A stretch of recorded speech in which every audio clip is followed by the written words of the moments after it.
The chilling wind swept the camp as Elijah gathered the soldiers under the skeletal remains of a dilapidated barn. The walls bore the scars of past artillery strikes, but it provided some semblance of shelter. One by one, they arrived, their faces lined with a mix of fear, curiosity, and determination. Elijah recognized Daniels, Thompson, and a few others. Yet some faces were unfamiliar, drawn from other platoons and units, but bound by the same haunting affliction. Daniels started, his voice trembling but resolute. "I've seen the sprawling machinery, heard the voice, felt its pull." He unveiled his forearm, revealing a burn shaped uncannily like a gear. The group gasped in shock as more soldiers hesitantly revealed identical marks. "It did this to me in my dream, but it's here in reality," Daniels choked out. Thompson stepped forward, pulling back his sleeve to reveal a similar mark. "I saw my comrades, transformed into machines. Their screams of pain and terror still echo in my ears. The machines grafted onto them, tearing flesh, replacing bone." One after the other, tales of gore and horror poured forth. Soldiers forcibly melded with machines, the ground itself rising to consume entire units, only to spit them out as grotesque hybrids of man and machine. Amidst these shared tales of torment, something unexpected emerged, a growing bond, forged in the crucible of shared nightmares and fear. They weren't just soldiers now. They were brothers, tied by the spectral chains of Legion's malevolence. "We can't let it continue. This, Legion, it seeks to divide and conquer, PVT," Martinez said, her voice fiery with defiance. "You're right," Elijah affirmed. "We've been chosen not as victims, but as warriors. We must fight back." "But how do we battle an enemy we can't see, can't touch?" a soldier named Grayson asked, desperation clear in his voice. "By sticking together," Daniels declared. "Legion seeks to fracture us, to sow doubt and fear. But as one, united in purpose and spirit, we can resist its influence." Determined nods followed Daniels' proclamation. Their shared experience, instead of isolating them, had created an unbreakable bond. The meeting concluded with a pact, a silent vow to be each other's keeper.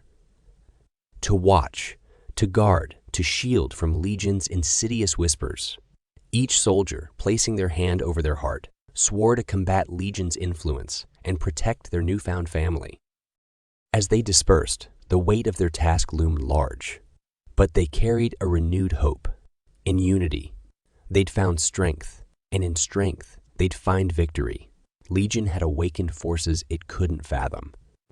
The human spirit's unyielding resolve and the indestructible bonds of brotherhood. Elijah's fingers trembled as he penned another entry, the once pristine pages of his diary now stained with mud and splattered with dried blood. His handwriting, which was once elegant and controlled, appeared rushed and jagged, revealing his deteriorating state of mind. July 14th, 1922. The stench of decay refuses to leave my nostrils. Every time I close my eyes, I see Thompson's face twisted in agony, the metal ripping through his flesh as the bullet found its mark. And then there's Martinez, her voice forever silenced by the yellow cloud that crept into our trench. The diary was interrupted with a long smudge, as if a tear had blurred the ink. He continued after a pause. "I used to wake up, feeling the sun's warmth, harboring hope that maybe, just maybe, this day would bring peace or a sign of victory. But now, every day feels like a prelude to a looming darkness." A distant rumble interrupted his thoughts. Artillery. Elijah gripped the edges of the diary, taking a deep breath. He listened as the screams and orders to brace echoed through the trench. 2VT. Grayson crawled into the bunker, his face pale and eyes wide with terror. They're gearing up for another push. Eli, God, it never ends. Elijah looked up, his eyes heavy and sunken. I know, Gray. Just another day in this godforsaken place. Grayson noticed the open diary and hesitated, still keeping that. Elijah gave a rueful smile. This diary, it's a testament, a record of our pain, our sacrifice. If we don't make it out, someone needs to know what happened here. The true horror of it all. Grayson shivered, looking around. You ever think that maybe Legion's watching? That it's feeding off our despair? Elijah stared into the distance, his voice barely above a whisper. Every day, Gray, every single day. As night fell, the two soldiers clung to their post, the sound of machine gun fire providing a grim lullaby. Elijah's diary sat beside him, a silent witness to the unimaginable horrors of war and the price paid by those who endured it. Elijah sat huddled, his back against the dirt wall, feeling the moisture seep into his uniform. The trenches never dried. They were an unending quagmire of mud and despair. The pungent aroma of rotting flesh and decomposing wood was omnipresent, an olfactory assault that constantly reminded him of the cycle of death surrounding him. He heard a soft squelch, and Peavy. Davis slid down beside him. They'd been friends since basic training, their bond solidified through the fires of war. Davis grinned, producing a soggy cigarette. Care for a smoke? Just keep it away from me, Elijah grumbled, though his lips twitched in amusement. Those things will be the death of you. A mocking chuckle from Davis was cut short by a sudden explosion. The world shook and dirt and debris rained upon them. An ominous whistle pierced the air, and before Elijah could shout a warning, a shell landed meters from their position. The deafening blast threw Elijah aside, blanketing him in mud and shrapnel. Groaning, he tried to sit up but was met with sharp pain. His ears rang and his vision blurred, but he managed to make out Davis's silhouette. Davis lay sprawled in the mud, a large gash running across his abdomen, his intestines spilling out. Blood mixed with the muck, creating a grotesque pool around him. Elijah's heart sank as he crawled, dragging his injured leg toward his fallen comrade. Dave. Davis coughed, blood spattering his lips.